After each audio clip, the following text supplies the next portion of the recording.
जय हिंद, वंदे मातरम। स्वागत है आप सभी का गुरुजी वर्ल्ड एग्जाम स्टडी प्लेटफॉर्म में। दोस्तों, आज की सुपर फास्ट वीडियो में हिंदी के 51 क्वेश्चन में संपूर्ण हिंदी का निचोड़ देखेंगे और 15 से 16 मिनट के अंदर ये पेपर आपको लगा लेना है। परीक्षा के पहले प्रश्नों को देख लीजिए और परीक्षा में पूरे नंबर पाइए और अपना स्कोर चेक करिए कि हम 51 क्वेश्चन में कितना स्कोर कर रहे हैं। हर बहन हर भाई पहला क्वेश्चन करेगा, कहता है कथा सम्राट किसे कहा जाता है। दोस्तों, आपको याद रखना है 2 से 3 क्वेश्चन। कथा सम्राट और उपन्यासों का उपन्यासकार प्रेमचंद्र को कहा जाता है। प्रेमचंद्र का पहला उपन्यास था सेवा सदन, 1918 में लिखा गया और अधूरा उपन्यास था मंगलसूत्र। आंसर जाएगा बी के साथ। साथ ही साथ आपको बता दें कि निराला को क्रांतिकारी कवि, प्रेमचंद्र को कथा सम्राट और आधुनिक मीरा महादेवी वर्मा और छायावादी का जनक जयशंकर प्रसाद। यदि पहली बार हैं गुरुजी वर्ल्ड एग्जाम स्टडी पर तो सब्सक्राइब करें। राष्ट्रहित में ईमानदारी से सिलेक्शन के लिए ईमानदारी से पढ़ें। दूसरा क्वेश्चन, चारपाई में कौन सा समास है दोस्तों? तो चारपाई की बात करें तो हर समास की कुछ विशेषताएं।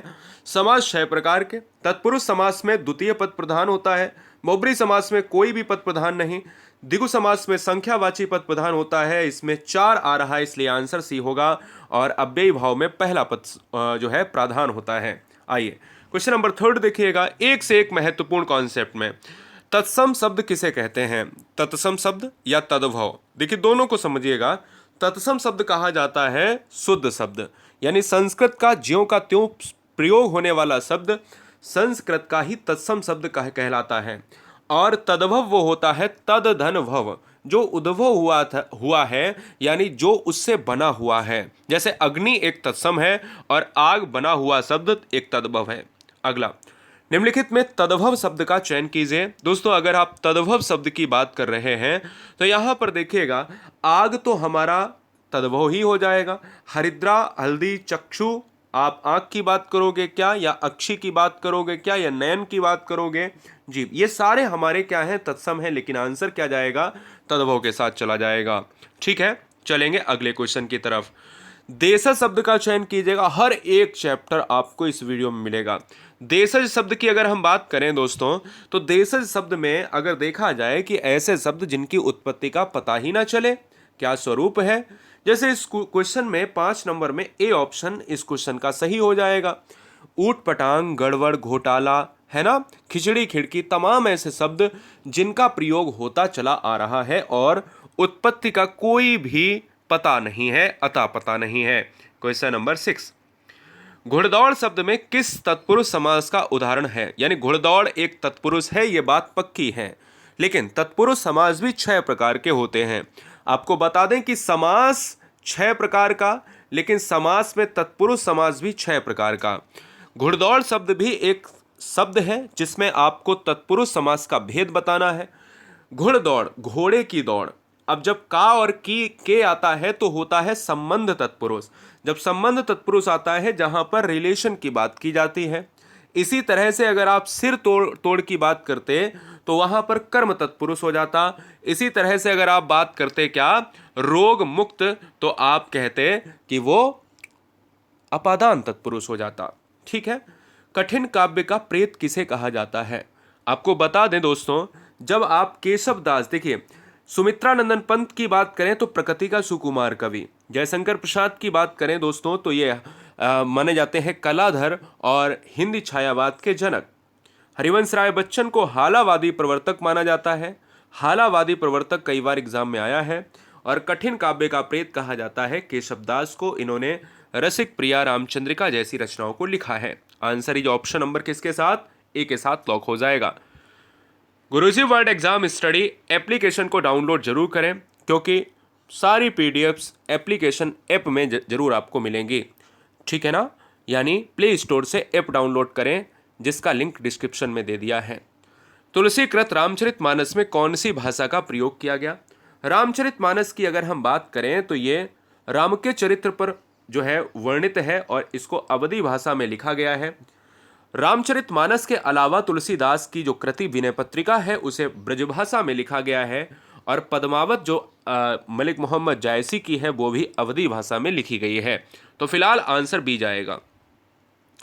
9 नंबर देखिएगा, संयुक्ताक्षर नहीं है। संयुक्ताक्षर की बात करें तो संयुक्ताक्षर की संख्या होती है 4, छत्र, ज्ञ और स्रा, जिसमें आप ज्ञ देख रहे हो, छा देख रहे हो और स्रा देख रहे हो, लेकिन ये वाला जो है ये ऊष्म व्यंजन है। आंसर किसके साथ? डी के साथ चला जाएगा।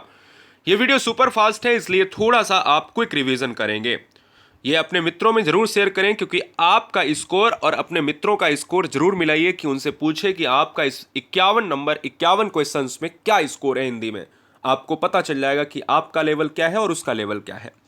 ज्ञा वर्ण किन वर्गों के संयोग से बना हुआ है? तो ज्ञा एक संयुक्ताक्षर है जिसको जा धन वा से बनते हैं। और अगर आप यहीं पर अगर आप सा धन रा की बात करते, थोड़ा सा इशू है इसमें, ठीक है ना, मैं आपको थोड़ा सा दिखा देता हूं। अगर आप जा धन वा से बात करते तो आप क्या बनाते? ज्ञा बनाते, है ना। अगर आप यहीं पर का धन सा से बात करते तो आप क्या बनाते? तो आप बनाते ये बना देते, ठीक है ना। चलो यहां पर अगर हम 11 नंबर की बात करेंगे, स्थान के आधार पर बताइए कि मूर्धन्य व्यंजन कौन से हैं। मूर्धन्य व्यंजन होते हैं टा वर्ग के व्यंजन। क्या होते हैं? टा वर्ग के व्यंजन होते हैं। और टा वर्ग के व्यंजन होंगे तो टाठा डाढ़ा हो जाएंगे। यानी आंसर किसके साथ? सी के साथ, क्योंकि ये आपका जाएगा कंठ के साथ, ये आपका जाएगा तालव्य के साथ और ये आपका जाएगा ओष्ठ के साथ। अगला क्वेश्चन, महाप्राण ध्वनियां कौन सी हैं?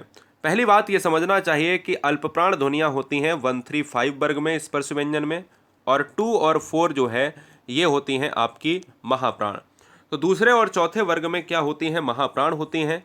दूसरा चौथा महाप्राण, पहला तीसरा पांचवा अल्पप्राण। आंसर इज ऑप्शन नंबर सी।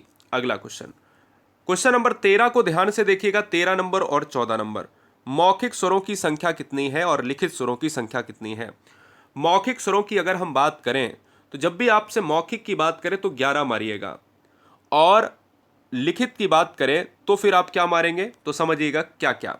लिखित में आपके 2 बढ़ जाते हैं, जिसमें आप अंग और आहा की बात आप करते हो। अंग और आहा अयोग वाह को लिखने में प्रयोग ज़्यादा कर लेते हो, इसलिए लिखित में आपको 13 और मौखिक में आपको 11 मारने होते हैं। एक बार फिर से आपको समझा दें, 13 और 11 कब? मौखिक में आपको 11 मारने हैं, और लिखित में अंग आहा अयोग वाह और री को मिला के इनको हम क्या मारते हैं? इनको हम मारते हैं 13 मारते हैं। आंसर क्या हो जाएगा? डी के साथ। अच्छा, अगर री को भी हटा दें तो फिर 10 हो जाता है, ये बात भी ध्यान रखना। 2 चट्टानें किसकी रचना है? ध्यान दीजिएगा, अगर एग्जाम में आपसे ये पूछा जाए कि भाई ये बता दो, क्या बता दो कि 2 चट्टानें किसकी रचना है, यहां पर अगर हम बात करते हैं इस क्वेश्चन में, option number A Harivansh Rai Bachchan. Harivansh Rai Bachchan की बात करें तो इन्होंने गद्य और पद्यों दोनों में हाथ जमाया। मधुशाला, मधुबाला, निशा निमंत्रण, एकांत संगीत जैसी रचनाओं को लिखा, ठीक है ना। हालावादी कवि हैं, इसलिए इस क्वेश्चन का आंसर ए जाएगा। हरिवंश राय बच्चन की बात करें, जैसे एक आपने देखा होगा कि रंग बरसे, है ना, भीगे चुनर वाली रंग बरसे, इस तरह का गाना आपने अमिताभ बच्चन को गाते हुए देखा होगा, वो भी हरिवंश राय बच्चन की ही कृति है। हिंदी का राष्ट्रीय कवि किसे कहा जाता है? तो दोस्तों रामधारी सिंह दिनकर और मैथिली शरण गुप्त को, दोनों को कहा जाता है, लेकिन मैथिली शरण गुप्त को वास्तविक राष्ट्रकवि या प्रथम राष्ट्रकवि और इनको द्वितीय राष्ट्रकवि कहा जाता है, इसलिए आंसर सी जाएगा।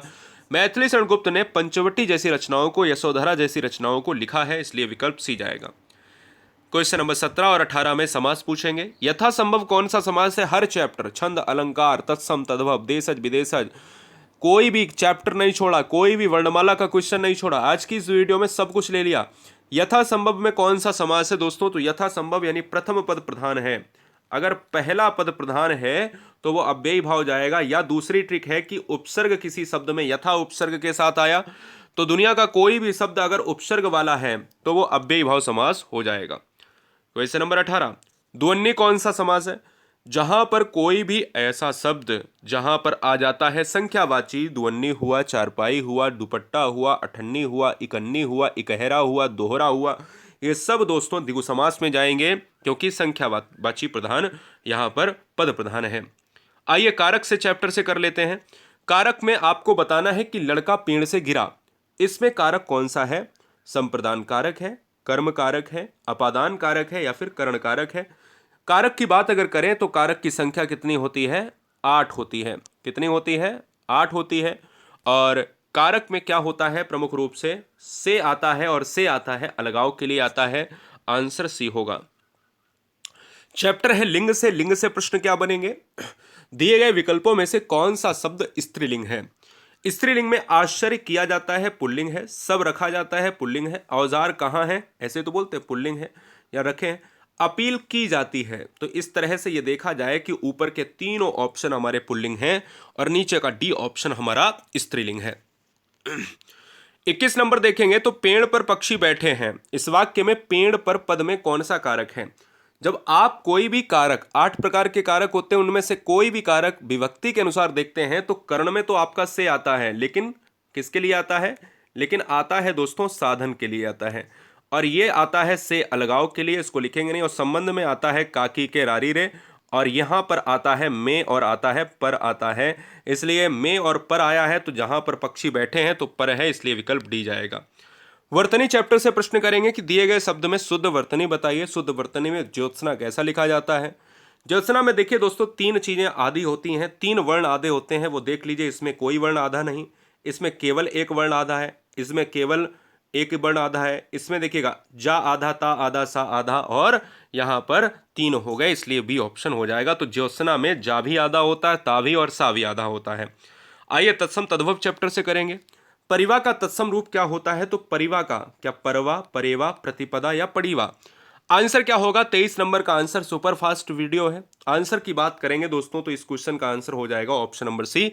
प्रतिपदा एक संस्कृत का शुद्ध शब्द है और परिवा जो है एक तद्भव शब्द है, तो तद्भव का तत्सम बताना था, प्रतिपदा हो गया।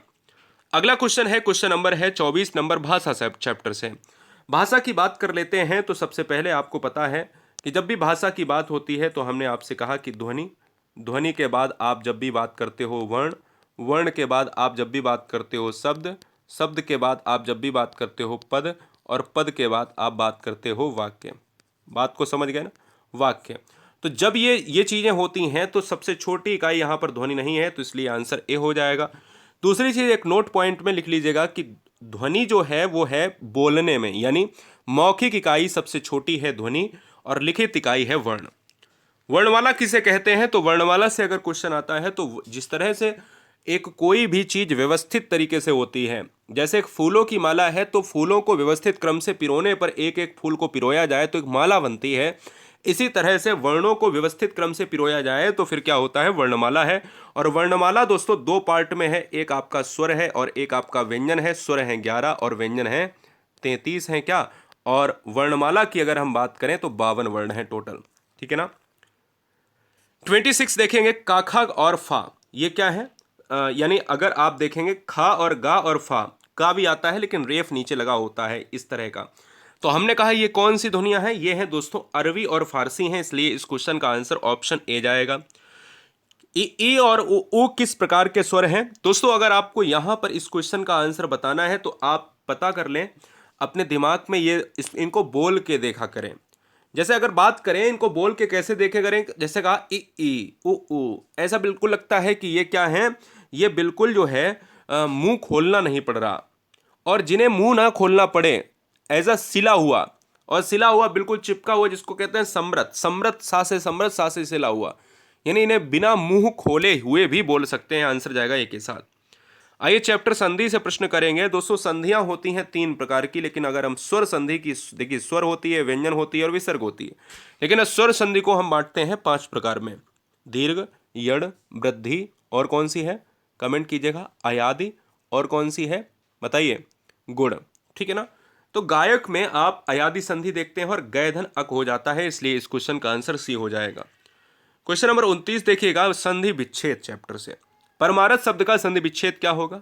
इस वीडियो में मैंने आपसे ये नहीं कहा कि वीडियो को लाइक कर लें, पहली बार है तो चैनल को सब्सक्राइब भी कर लें, क्योंकि आपका परिवार हमारे परिवार से अलग थोड़ी ना, यानी हम भी आपके परिवार का हिस्सा हैं, यानी हमारा परिवार आप हैं, और ये इतना बड़ा मिलियंस प्लेटफॉर्म में एक हमारा संयुक्त परिवार है आप। अगर कोई नया है तो अपना डिस्ट्रिक्ट जरूर कमेंट करें, हमें पता चल जाए कि कहाँ से हैं आप। बहुत बढ़िया। हर बहन हर भाई। क्वेश्चन नंबर 29 कहता है परमार्थ में परम धन अर्थ होता है, इसलिए विकल्प जाएगा ए। स्वर संधि है, स्वर के साथ दीर्घ संधि है। क्वेश्चन नंबर 30,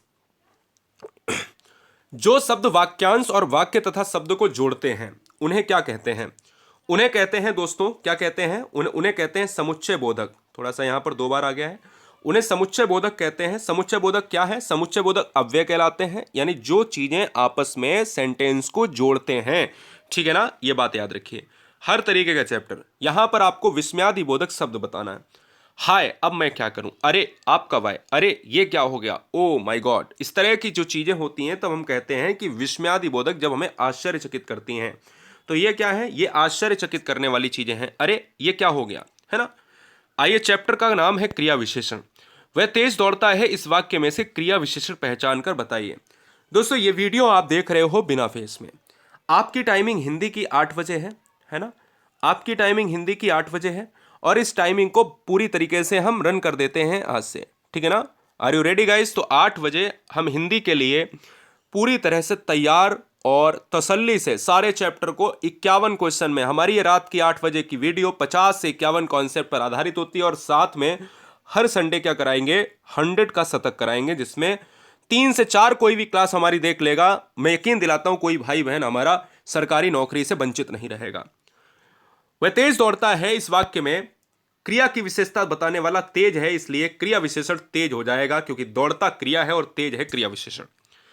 माली आवत देख कलियन करी पुकार, फूले फूले चुन लियो कली हमारी बार। यानी ये है आपका अलंकार से प्रश्न। और अलंकार में ऐसा होता है कि जब भी किसी भी निर्जीव वस्तु सजीव की तरह कार्य करे या फिर कोई भी ऐसी प्राकृतिक वस्तु सजीव की तरह कार्य करे, तो वहां पर मानवीकरण अलंकार, या कोई ऐसी वस्तु जो मनुष्यता की तरह कार्य करे जिसमें मानव का क्या है, प्रभाव है, तो मानवीकरण अलंकार हो जाता है।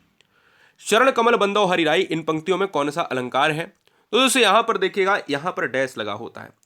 शब्दों के बीच में जब डैश आ जाता है तो वहां पर रूपक अलंकार होता है। या फिर चरण कमल बंदो हरिराई, रूपक में क्या होता है कि उन चीजों को वही बना लिया जाता है। जैसे मानो चंद्रमा, तो हमने उत्प्रेक्षा, है ना। चंद्र सा मुख, तो हमने कह दिया कि उपमा हो गया, है ना।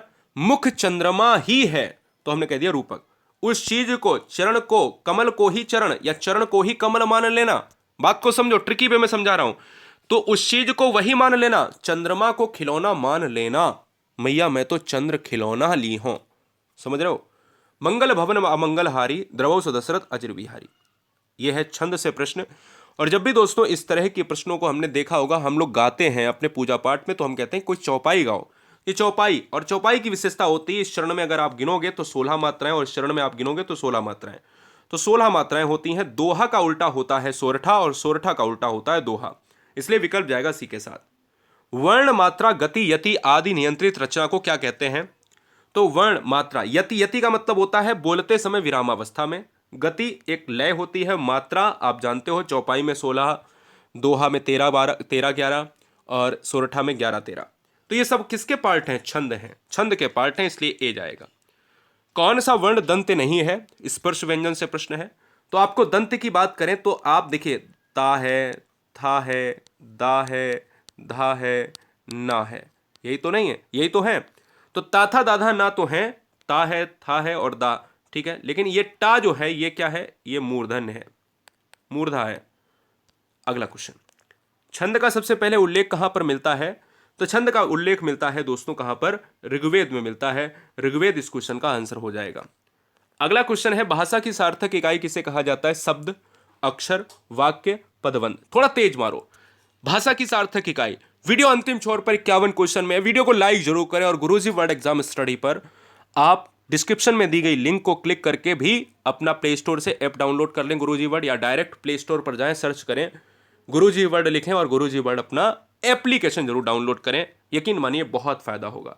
भाषा की सार्थक इकाई दोस्तों शब्द हो जाएगी क्या? बिल्कुल शब्द हो जाएगी, क्योंकि वर्ण में सार्थक नहीं है, जिसका अर्थ निकले वही शब्द ही हो सकता है।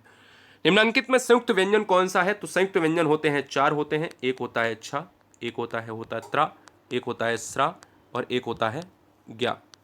छत्र ज्ञा और स्रा होता है, इसमें ऑप्शन डी जाएगा। अगला, इनमें से ऊष्म व्यंजन कौन सा है? तो ऊष्म व्यंजन है आपका, एक होता है सा, एक होता है ये वाला सा, एक होता है ये वाला सा और एक होता है ये हा। इसमें ऑप्शन जाएगा किसके साथ? ए के साथ। री वर्ण कैसा है? री वर्ण दोस्तों एक पहली बात तो है स्वर है। री वर्ण की अगर हम बात करें तो री वर्ण स्वर है, और री वर्ण है एक मूर्धा से रिलेटेड है। किससे है? मूर्धा से रिलेटेड है। और जब मूर्धा है तो मूर्धन्य हो गया। आंसर किसके साथ जाएगा? Option D. हा का उच्चारण स्थान क्या है? तो हा। तो हा बोलोगे कहां से आएगी आवाज? गले से, और गले से आएगी तो कंठ हो जाएगा, गले से आएगी कंठ हो जाएगा। और कंठ्योष्ठ जो होता है वो होता है ओ होता है और औ होता है। मूर्धा से री होता है, तालु से चा होता है। द्वित्व व्यंजन वाला कौन सा वर्ण है? अगर आप द्वित्व व्यंजन की बात करेंगे, देखिए दोस्तों 20 मिनट मात्र हुए और 20 मिनट में 51 क्वेश्चन हो गए लगभग। द्वित्व व्यंजन ऐसे वर्ड को, यहां ऐसे ऑप्शन को चुनना है जहां पर लगातार 2 वर्ण आए हों, ला और ला। देखिएगा जैसे दिल्ली, बिल्ली, टल्ली, है ना, कुछ भी आ सकता है, चच्चा, है ना। कंठ ध्वनियों की बात करें तो टाठा डा ढाढ़ा ये आपकी क्या है? मूर्धन्य है, नहीं होगा। चाछा जा जा जा ये तालब्य है। यारा ये है आपकी कौन सी है? अंतस्थ व्यंजन है क्या? बताइए। और कखा आंसर ए होगा। यारा लावा की बात अगर करेंगे तो आपको पता है सा वाला सा वर्ग जो है, स्पर्श व्यंजन आप जानते हो कि का से लेकर मा तक होता है, और अंतस्थ व्यंजन होता है या से लेकर रा तक। तो मैं कह सकता हूं आंसर जाएगा ऑप्शन नंबर बी। निम्नांकित में ओष्ठ ध्वनि बतानी है तो ला नहीं होगी, यारा लावा नहीं होगी, सा उसमें है। पाफा बाभा क्या है? ओष्ठ। पा है, फा है, बा है, भा है और मा है। पाफा बाभा मा। अगला क्वेश्चन है, निम्नलिखित में अर्धस्वर, बहुत महत्वपूर्ण क्वेश्चन है। 2 ही अर्धस्वर होते हैं, एक आपका या होता है और एक आपका वा होता है। या और वा होता है, इसलिए विकल्प किसके साथ? ए के साथ चला जाएगा। भाषा निर्माण की इकाई का सही अनुक्रम क्या है? भाषा निर्माण में आप देखिएगा, मैंने आपको क्या बताया था? मैंने कहा था ध्वनि है, ध्वनि के बाद वर्ण है, वर्ण के बाद शब्द है, शब्द के बाद पद है और पद के बाद वाक्य है। तो देखिएगा ध्वनि, शब्द, पद, वाक्य। अगर वर्ण नहीं आया कोई बात नहीं, आंसर तो जाएगा ऑप्शन नंबर किसके साथ? डी के साथ, क्योंकि सबसे पहले ध्वनि आ रहा। निम्नलिखित में कौन सा मूर्धन्य है? तो मूर्धन्य आप देखिएगा चाछा जाजा तालब्य है, पापा बाबा ओष्ठ है, ताथा दादा दंत है और टाठा डाढ़ा क्या है? मूर्धन्य है। Answer C. और एक और क्वेश्चन आपका यहाँ पर तालब्य है और एक क्वेश्चन देंगे आपको होमवर्क में 52। हिंदी की तालब्य ध्वनियाँ, तो तालब्य ध्वनियों में आता है ऑप्शन नंबर ए, ये वाला ओष्ठ, ये वाला दंते और ये वाला मूर्धन्य। और अंतिम प्रश्न देते हैं आपको होमवर्क में, गुरुजी वर्ड एग्जाम स्टडी में आपको कमेंट करना है एक बहुत शानदार प्रश्न, जिसका आंसर आपको कमेंट करना है इस वीडियो में। और ये वीडियो बताइएगा, सुपर फास्ट सेशन में आपका रिवीजन हमने यहाँ करा दिया विदाउट फेस में, और कल रात 8 बजे मिलेंगे फेस में वीडियो के साथ। 8 बजे देश की नंबर 1 हिंदी हम शुरू कर रहे हैं। रणक्षेत्र में हर बहन हर भाई सबको बता दो, पुरानी हिंदी अपनी शुरू हो रही है गुरुजी वर्ड एग्जाम स्टडी रात्रि 8 बजे। गुरुजी वर्ड एग्जाम स्टडी का एप्लीकेशन ऐप डाउनलोड करें अपने प्ले स्टोर से। जय हिंद, वंदे मातरम। टेलीग्राम लिंक भी डिस्क्रिप्शन बॉक्स में है। अपना ख्याल रखिएगा।